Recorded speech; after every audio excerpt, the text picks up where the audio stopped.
Fire away. Hey Matt, with Xavier, pre-release is going to be so important for him. How much is that on you as coaches, and how much is that on him to just be able to do? Yeah, it's a good mix for both of us to be able to make sure that he has to understand at this level, teams try to do everything they can to knock you off your timing. Timing's so critical and important.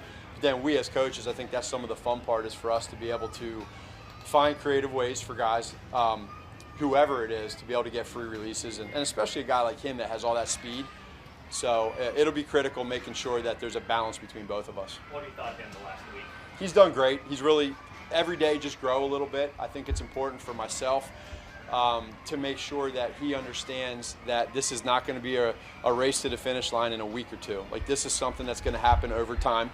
I've used some experiences that I've been in before with younger players that I've been able to be with for several years, and been using that as examples to him of, hey, listen, in time, be patient. Don't get frustrated. It's going to be good for you in the end, as long as you can step back and see the big picture. His attitude's been phenomenal. We knew the person, and the kid is great. You know, he's got a great attitude. So just putting it all together now and you know, taking it and running with it. Coach, the last week and a half, you've used Generic as a second back. Just Yeah. how ready do you feel like he is for that role? Well, we'll see. I think he's, as far as him being here now with us a couple years, it's important for him to know that he's going to get opportunities, which is what the preseason is all about. When you get out there, you get opportunity, what are you going to do with it? He's in that spot right now. So he's worked hard to get to that point. Protection is going to be critical. We saw last year when he came into here what he was able to do in the pass game, 7-on-7, OTAs. Now we got to step it up more than anything mentally. Where are you at? Can you be able to know that we're going to be able to trust you in protections and then making your assignments work? Matt, last year, penalties were obviously one of the issues on offense. You had a lot of penalties, especially on the offensive line. How do you feel like, in retrospect, that did kind of hamper things last year? And How do you think what? I'm sorry. How do you feel like the penalties hampered things last year on the offense? And how have you seen the improvement, especially with Juwan and some of the technique changes that he's made? Right. So it was something where, for us, we knew that there was the issue with JT with some of the false starts and the alignments, and it became a big deal. Penalties that you have set you back. So you're looking at 2nd and long, you're looking at 1st and long, you're looking at creating a first down on 3rd down or a big play in the red zone, and now all of a sudden you got to reset and do it again. Our guys are aware of that, but we don't, I think, going into a new season, it is just that, it's a new season, and we make sure that we focus in and lock in on the fundamentals of being smart and staying away from penalties. But they're going to happen, but it can't be repetitive like they were last year. We got to stay away from that, and if we do that, we stay positive with the yards, we think we can be pretty good on offense.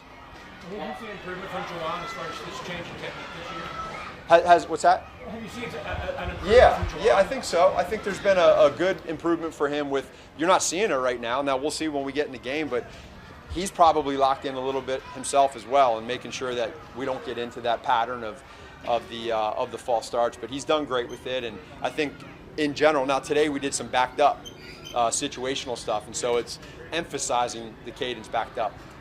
What do you think so far, what you've seen at left tackle? You know Wanya a little bit more, but now you're a couple weeks into this with Kingsley. So far, it's a healthy competition. I think the guys have had great attitudes. Again, I'm going to keep going back to that word opportunity.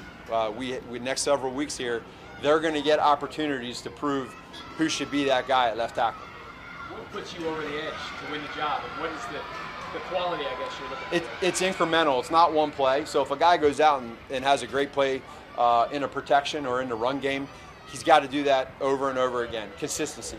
So if you can be consistent with doing what we're looking for, what Coach Heck and Corey Matei are teaching, what Coach Reed wants schematically, if you can do that consistently, it's never going to be perfect. They're both young, and we understand that. And I think we're all lucky and fortunate that we have a quarterback in Patrick that has a phenomenal pocket awareness, especially at left tackle on your blind side.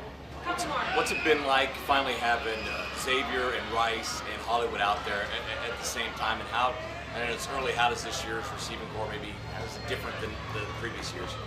Yeah, it's something for us where we're very optimistic in the fact of knowing that you got a lot of speed out there. You got guys that really haven't worked together yet, so being able to put those three guys together in unison schematically. learning how to win versus man, having a great feel, and learning how to get open for Pat in zone. Kelsey's phenomenal at that versus zone. So how they get to watch Kelsey in zone.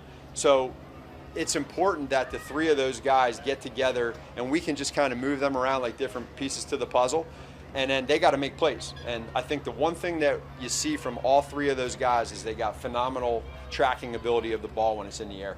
Let's go 2 more. Go ahead. Having Clyde back in practice for the last 2 days, can you maybe speak about that? And then can you also just speak about who he is as a person and how grateful you are to have him back? Clyde's been great. I really enjoy Clyde having him around. He's a veteran. He's somebody that just has a calming presence to being back there. We talk about with Deneric Prince as a younger guy coming in, learning protections. Clyde has all the protections down. He knows the timing of screens. He knows his patience in the hole as a running back. And then as a person, he's just a special human being.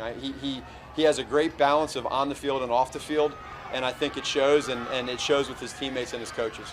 Last one. I know you guys do your homework on draft picks like Xavier, free agents like Hollywood, but has anything surprised you just getting around it every day? I wouldn't say anything surprises me, but the biggest thing is probably just their ability to push through tough times. These training camps with Coach Reed are tough, and those guys know it. They've heard it, and they've been able to stay consistent when they're tired. Don't feel sorry for yourself. We got to get to the next play. When you're out there, if you have a drop, don't drop the next one, but be positive. And Pat does a phenomenal job at doing that. We as coaches want to extend that, but really proud of him. Thank you, everybody. Thank you, Coach. All right, thank you.